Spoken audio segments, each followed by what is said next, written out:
For my first episode of True Crime and Knit, I explored the case of the Grim Sleeper, an LA serial killer who notoriously targeted poor black women and girls because he knew that their disappearances would go unnoticed by authorities. Many of you were surprised and disturbed by the fact that the story of these victims were relatively unknown and untold. Today, we will explore another case of missing and murdered African American women and girls that also went untold for decades until only a few years ago. So grab your knitting or your vice of choice and join me while we try to unpack why we never heard of Samuel Little. My name is Sophia Talley, and this is True Crime and Knit.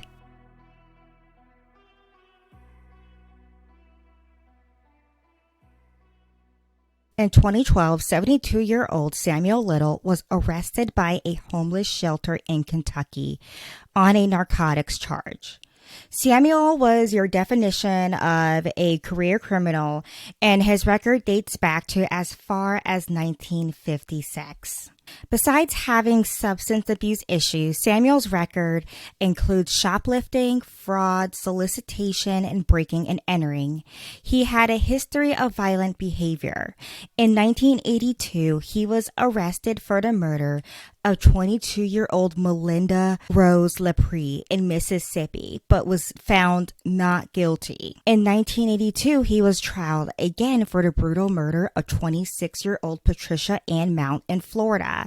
But the only evidence that they had was witness testimony, which was just not enough to convict him for murder. In 1984, he was arrested yet again for the beating and kidnapping and attempted strangulation of 22-year-old Lori Barrows. But Lori lived. Police were able to catch up with him a month later when they found him in the same location that Lori's attack took place, with a woman in his car who was beaten and strangled, but who was luckily also still alive. Samuel was found guilty for both assaults and served 2 years in prison. 2 years for brutal assaults. So yes, I'm going to stop here because there's a lot to unpack. From 1982 to 1984, Samuel was tried for the suspicion of murder for 2 women and was then tried for the attempted murder for 2 more women. Just for more context here, all these women were white, and for the most part, they all lived on the outskirts of society. Melinda was addicted to drugs and was being sexually exploited by her boyfriend. Patricia was mentally disabled and an alcoholic who met Samuel at a juke joint that she frequented in Gainesville. And Lori Barrows was a sex worker. All these women were in vulnerable positions, and Samuel knew this and took advantage of this. The problem, though, for Samuel was that these women were white. Missing white women syndrome was a term coined by Black journalist Gwen Ifill in 2004 during a conference panel where she says, "I call it the missing white woman syndrome. If there's a missing white woman, you're going to cover that every day," end quote. And when she said that, the room just applauded because all of these journalists who worked in the industry knew that what she was saying was true. And in relation to the case of these 4 victims, all of their cases went to trial fairly quickly. Justice was served in the sense that he went to trial for each of these cases. They just failed when he only walked away with 2 years. But Samuel didn't just walk away from jail 2 years later with nothing. Oh no. Samuel walked away with special intel, and that was missing white women get noticed. And after his release in 1987, Samuel laid low as far as the law was concerned, but the bodies just never stopped piling up. In the summer of 1987, on July 13th, LAPD was called to investigate a dead body that was found in an alley behind a home on East 27th Street. Upon closer inspection, police found that the body was of a black woman who was naked from the waist down. The autopsy revealed that the woman, who was later identified by her daughter as Carol Eileen Elford, was a victim of manual strangulation and blunt force trauma to the head that was consistent to being punched in the head. Carol's case did not receive the attention that it deserved, neither by police, media, or even her community. And there were more and more strangled bodies of women being found across the country. On August 14th, 1989, the body of 35-year-old Audrey Nelson Everett was found in a dumpster in downtown LA. Later that month, the body of Rose Evans was found strangled in Cleveland, Ohio on August 24th, 1991. That next month, on September 3rd in 1989, the body of 46-year-old Guadalupe Duarte Apodaca was found inside a LA commercial garage. Interestingly enough, Rose Evans was the only one out of the women mentioned who had a news article written about her that was actually preserved by time. But another interesting fact was that her story was mentioned alongside another strangled woman. And both these strangulations took place in Cleveland. And though the woman wasn't named in this article, just from doing research, I believe the victim was Mary Jo Payton. And the police at the time did not find a connection between the two murders. And the public was worried and figured that, these two strangulation amongst what other bodies that were popping up in the area may have been connected. And at the time, it was actually called a John problem, which is John is just slang for a man who hires prostitutes. And the public began to think that maybe there was a John out there who was abusing these prostitutes. And the police just didn't see this as a problem. It's just so sad, because when is a trail of strangled women not a problem? Denise Christie Brothers' body was found on February 2nd, 1994 in a Coca-Cola bottling company parking lot by an employee in Odessa, Texas. He actually thought that it was a mannequin at first. And we hear about this a lot when someone finds someone deceased, especially when the body is tossed somewhere. They just assume it's like a store mannequin until he got a closer look. And the body was identified as Denise, and Denise at the time was known to be a sex worker, and her body was found only a half-mile from the last location that she was seen at. These deaths continued across the country until about the late 90s. I only named a few because there were just so many women coming up strangled from LA all the way across New Orleans. And sadly, many of these women were Black Jane Does who did not even have a proper death date to go by. Just scrolling through their list, there was just one after another in which the name was just unnamed Black female. And if there was a name, it would be a nickname or just a first name. And despite all this, despite that all these women were the same class, many were suspected prostitutes, and they all died of strangulation. Despite this, police just did not make a connection. All the women that I talked about previously, besides Carol, were white. So there are dozens of Black Jane Does who we still don't even know the name of to this day. And these people's mothers and daughters and sisters are probably all just wondering where their loved one is and how they vanished. That is until 2012, when Samuel was arrested for a drug charge. By this time, he had to have his DNA profile entered into the system. And this is where things just blew up. Because though police knew that Samuel was a proven violent offender and most likely a murderer, they did not know him to commit other crimes after his release from jail in 1987.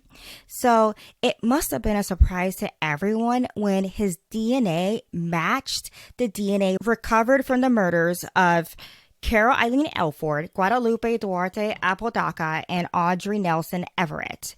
With the DNA match along with witness testimony, Samuel was found guilty and sent to prison for life with no parole.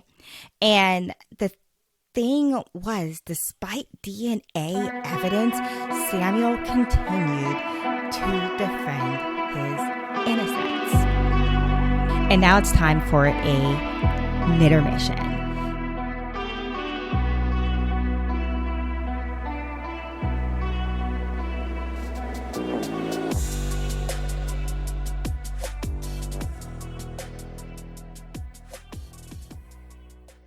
So today I am actually knitting. I don't usually knit when I'm recording by myself because it is easier to knit when I record with other people, because then I can knit while they are talking or giving a point. It's just hard for me to knit and read the script and scroll and just keep track of sound. It's a one woman operation for a 3-woman job, but I got it. And so that's why you don't always see me knit. I don't always have a project at hand that I can knit without looking down or counting numbers. Usually I knit samples for my designs. And so there's just so many variables. What does it fit? How does it look?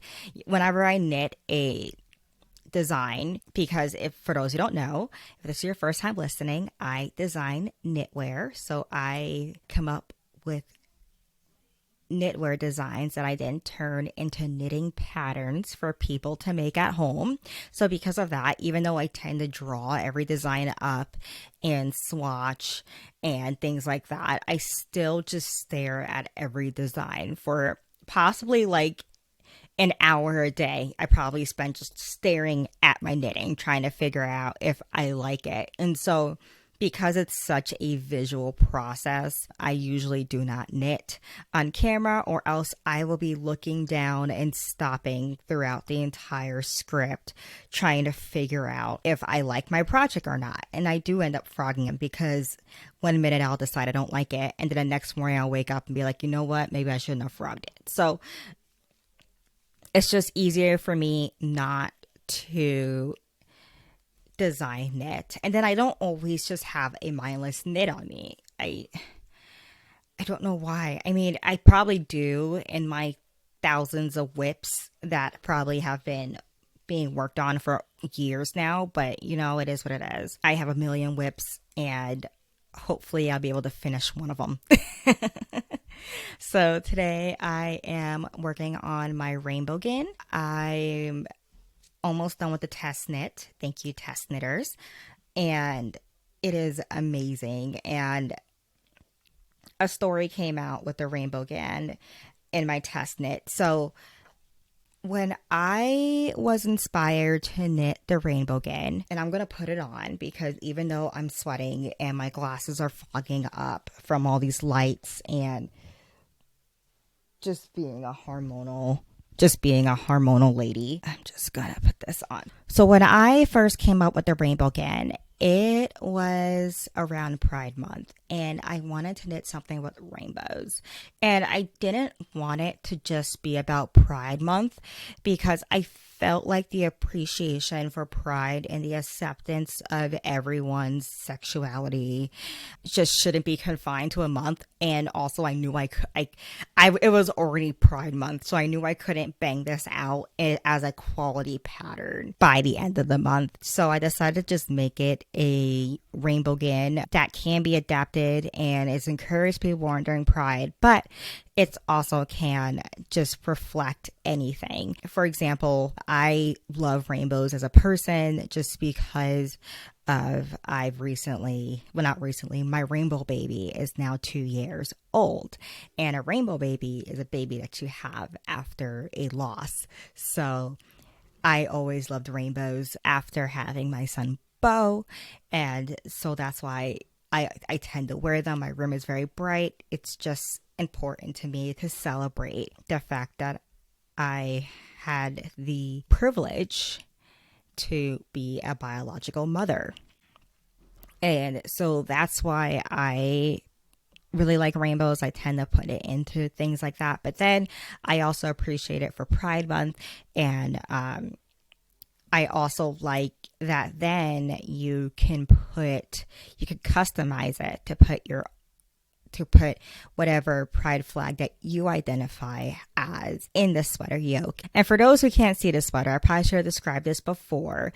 It is a cardigan with a circular yoke and the entire yoke is rainbow.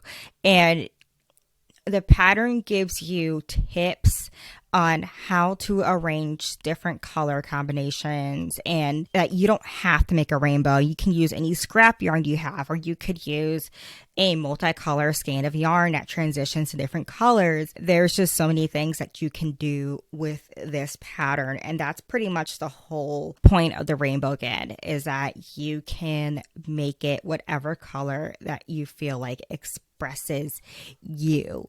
And that's why this pattern means so much to me. You know, it's a rainbow, it's fun, it is not like a chic design. I tend to do very like classic designs that are relevant to our time, but this time I just wanted something cozy. I want to knit a best friend that I can pop on when my office is super cold, because I sit in front of this window with not a lot of heat, and because this is an old house. And so it just meant a lot to me to put on a sweater that I identified with and that was special to me, especially with it being hand knit. And it was important for me to then create a sweater that you can personalize and make it special for you, whether you're celebrating Pride or you are celebrating having your first child, or whether or not you want to put like your favorite colors, your child's favorite colors. There was this woman who I follow who puts a stripe of her sister's favorite color in her sweater, like in everything that she knits, or at least I think in every sweater that she knits, as like a memory. You know, like color shapes our lives, and just picking a color that's meaningful and allowing that color to give you a hug, I just found that very special. So that's what the rainbow gin is all about. I know you're like, what is wrong with her? It's just a sweater. It is never just a sweater for me. It is always an experience, especially when we are knitting it with our hands. Sometimes like my designs are just, I want to make us like a fun, sexy top. And then my design is just like, and this is me, and this is my soul, and here it is. So yeah, it's just really personal. And I love that my test knitters really took that and ran with it. And I really appreciate that. And I cannot wait to see what you guys come up with. I believe I am releasing this sweater at the end of this month. I'm saying believe because I don't have my trusty schedule, my agenda right in front of me. I have the date. I just don't have the date off the top of my head right now. And this whole month has been a jumble of dates with work and mom stuff and life, and so I just can't remember. But yes, it should be the end of this month, as I'm trying to release a pattern every month. Wish me luck on that. And I've been getting questions about when I'll be having guests. I hope to have guests at the last half of this season. Every season is about 10 episodes, and so maybe the 5th episode on, you may see some really cool people joining me virtually.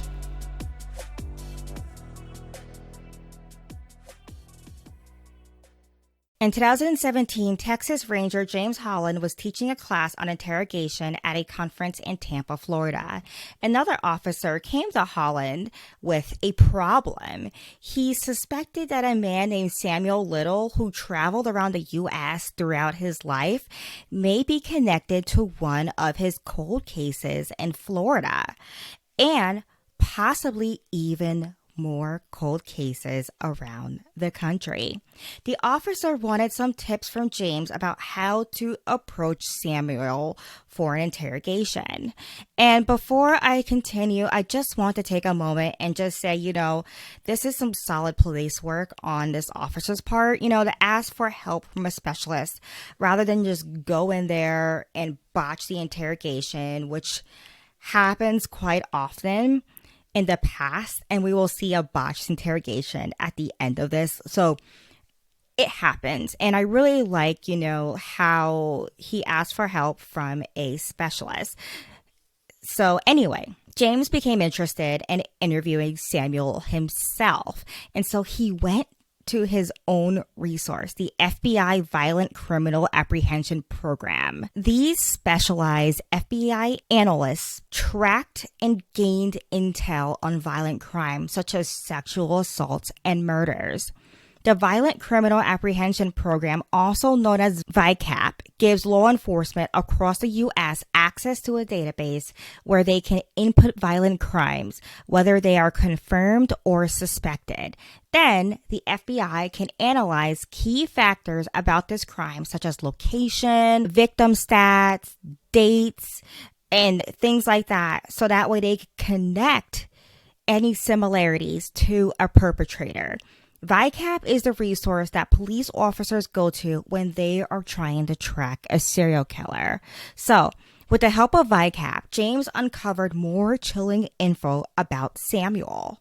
First, it was discovered that his real name was actually Samuel McDowell. Secondly, they were able to connect 12 potential victims to Samuel, all of which were in Texas. And so I guess at this time they were just looking at Texas victims because James is a Texas Ranger. One of the victims was a prostitute in Odessa, Texas, named Denise Christie Brothers. Yes, the same Denise that was found murdered in a Coca-Cola bottling plant parking lot in 1994. So James flew out to jail in Lancaster, California, where he was able to interview Samuel. Though Samuel wasn't interested in helping law enforcement, James did his homework, and with the help of VICAP, he found a way to earn Samuel's trust. First, he knew that Samuel did not consider himself a rapist, so he made sure to appeal to that. He then started to ask Samuel about his interests in art and boxing and college football, but just none of this was working. And so James decided to back it up a little bit and ask him what he, Samuel, liked to be called. And Samuel said that everyone called him Sam, but his mother called him Sammy. And James just grasped at this because he was able to say that his own mother called him Jimmy. After this, Samuel became more willing to talk. James asked him if he ever been to Midland or Odessa, Texas. Surprisingly, Samuel said no to Midland, but admitted to being in Odessa, Texas. However, he did not want to say more because he didn't want to get the death penalty, which is, side note, this is crazy to me because this guy is 72 at this time. And we all know it takes forever for someone on death row to make it to the execution. So chances are he would die before he be executed. But anyway, because he was too afraid to admit to anything more, James quickly promised right then and there that Samuel will be exempt from lethal injection if he spoke the truth. And he promised to tell the world that, quote, Samuel Little is not a rapist. Because if you remember, Samuel was still maintaining his innocence in the courtroom. And it is believed that he truly really did not see himself as a rapist, despite the fact that DNA evidence showed that he strangled women for sexual gratification. Feeling safe from slander and the death penalty, Samuel confessed to the strangulation of a prostitute in a vacant parking lot in Odessa. At that moment, James realized that Samuel was confessing to the strangulation of Denise Christie brothers. From there, with lots of coddling from James, Samuel began to open up about his past, and he began to talk a lot. And you can read a detailed report of these transcripts by a wonderful article done by LA Times, linked in my sources. But holy crap, did this man talk. And he began to describe his victims. James talked about his first and last murder, but he also said that he did not know how many he had killed. And he stopped counting at 84 homicides. After receiving an official immunity from the death penalty, Samuel began to freely talk about his murders. And side note, he got his immunity in a letter from a judge, and he actually asked James to take a picture of him holding it as if it was just some amazing trophy. But I just found that so bizarre. Anyway, Samuel had many stories, and though he often got confused with timelines and names, over time, the FBI was able to confirm over 60 homicides so far, with more still under investigation. James worked really hard to gain Samuel's trust, and it seems as if the key was to act as if he actually cared for Samuel. He would bring him breakfast to his cell, and they will chit-chat like they were old friends. And I don't know how James wasn't gagging through all this, because I would 100% be sick or either punch him or both. But James, who obviously was more trained in this than the rest of us, says when he talks of Sam, the man is an absolute genius. He has a sickness. He doesn't know why, and I don't know why. End quote. At one point, James asked Samuel if he could paint his victims. Because remember, Samuel had an interest in painting. And Samuel agreed to do this. And so they set up a painter's studio in his cell, and they equipped him with watercolors and acrylic paint and pastels.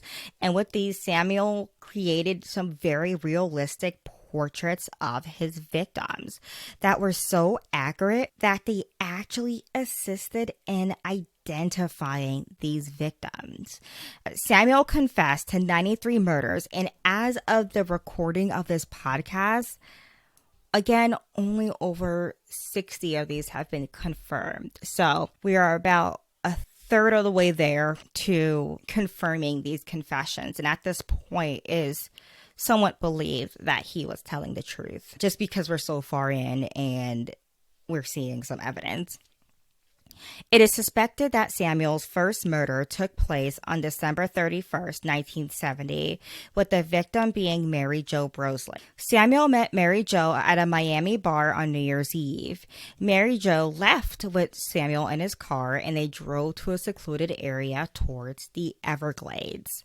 When her body was found 23 days later, she remained a Jane Doe until 2007, when she was identified via her dental records. We know even less about Samuel's supposed last victim, who he only remembers as Anne, and her death may have taken place in 1997 in Phoenix, Arizona. All that we have left of Anne is a sketch done by her killer, and we don't even know if she really existed.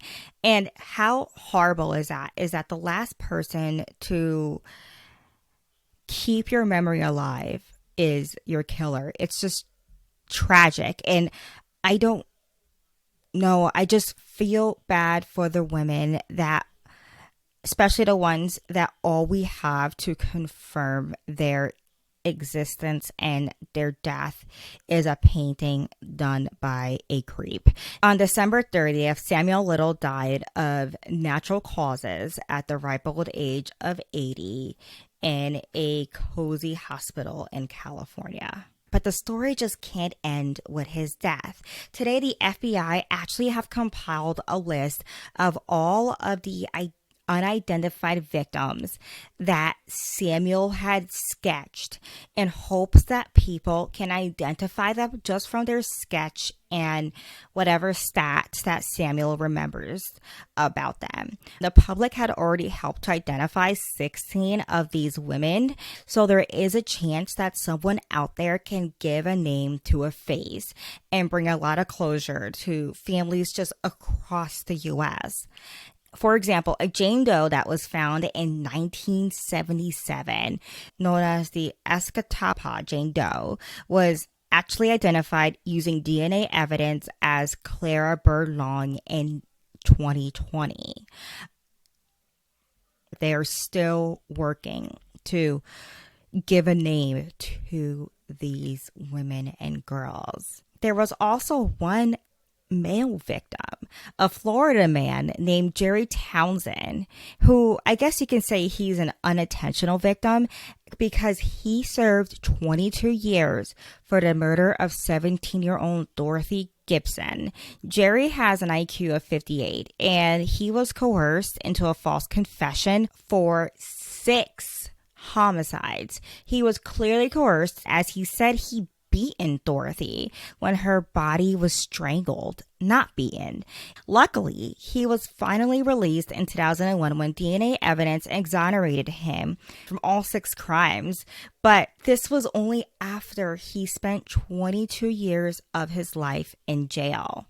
And yes, Dorothy Gibson was a victim of Samuel Little as well.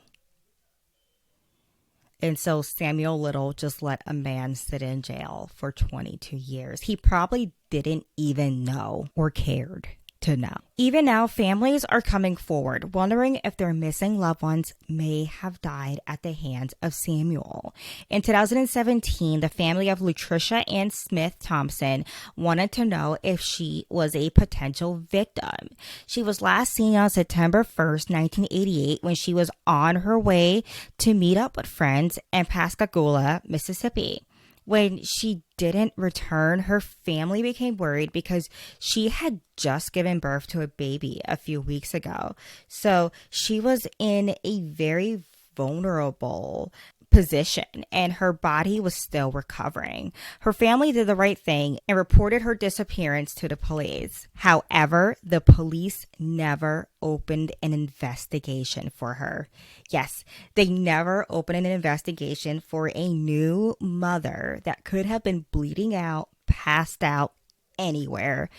And here's the thing, Latricia's case is still unsolved, and though her family believes that she was most likely murdered by Samuel, they will, in the end, never truly know. And that's the terrible thing of it all. With Samuel only being identified as a murderer decades later, a lot of these missing cases may never be found. It is possible that Latricia is just one of the dozens of Black Jane Does that are thought to be connected to Samuel. And we just may never know. And I wonder if they investigated her crime, maybe possibly she would have already been connected to a Jane Doe if she was in fact a victim of Samuel. We just may never know. My name is Sophia Talley, and this was True Crime and Knit. For more information, including photos and sources, please visit www.thedrunknitter.com/truecrime.